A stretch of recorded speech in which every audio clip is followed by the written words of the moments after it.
Pulgasari. Oh man, this movie is something else. A movie with a history so crazy that that story itself could be made into a movie, but we'll get into that later. Pulgasari was released in 1985 in North Korea and South Korea, and didn't see a release anywhere else in the world until a decade after it was made. First off, the opening credits are creepy. I mean, maybe it's just me, but there's really something unsettling about this opening.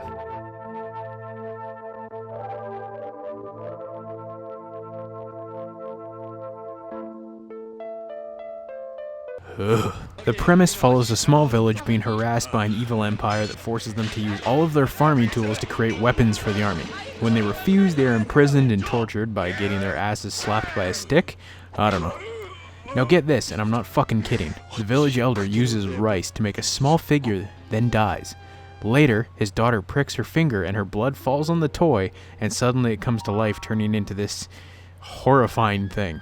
Now every time Pulgasari eats iron, he grows in size. I love the scene where he's just like, "Fuck y'all bitches, I'm out!"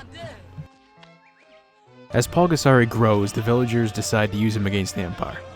Once he grows to full size, he actually looks pretty cool. Teruyoshi Nakano, the special effects guy over at Toho who did the effects for Godzilla vs. Hedorah, Godzilla vs. Gigan, Godzilla vs. Mechagodzilla, Terror of Mechagodzilla, and Return of Godzilla, did the effects for Pulgasari, so it's no wonder it looks awesome. Hell, Pulgasari himself is portrayed by Kenpachiro Satsuma, who played Godzilla in many of the movies throughout the 70s, 80s, and 90s. The Empire tries to capture Pulgasari in a giant cage and burn him to death, but surprise, it doesn't work.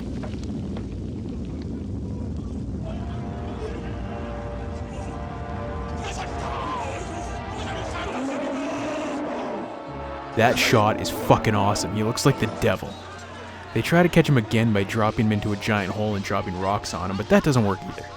Pulgasari attacks the palace. The Empire tries everything, shooting him with cannonballs, which he just eats and spits back.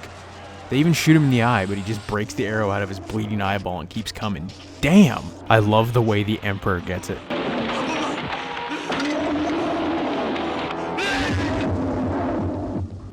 Could you imagine getting stomped by a fucking kaiju? Fuck. It's gross. But now, Pulgasari needs more iron, but he's eaten all the iron in the kingdom, so the villagers have to find more iron to feed him, including all their tools. The hero has become the enemy. Many people believe this part of the plot was thrown in unknowingly by the director as a representation of Kim Il-sung and how he claims to be North Korea's savior, but his people suffer. I mean, I can see it. Now, in a weird-ass ending, the girl that basically brought Pulgasari to life hides in a bell, the only iron left in the kingdom. Pulgasari then proceeds to eat it and her and suddenly just fucking explodes.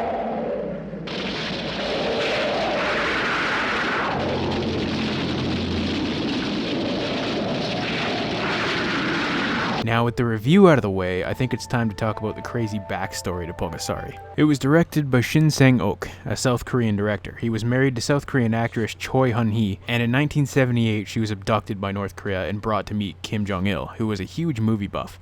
Then 6 months later, Shin was abducted and they were both forced to make propaganda films for North Korea, Pulgasari being the final and most expensive of those films. Shortly after Pulgasari was finished, the two took a trip to Vienna for a festival and while there escaped their North Korean guards and sought political asylum in the US Embassy. That's of course the very abridged version of the story. If you want a really detailed account, check out the documentary The Lovers and the Despot or the book A Kim Jong-il Production, which I would highly recommend. Isn't it weird to think that us film collectors share so much in common with one of the world's craziest dictators? What does that tell you?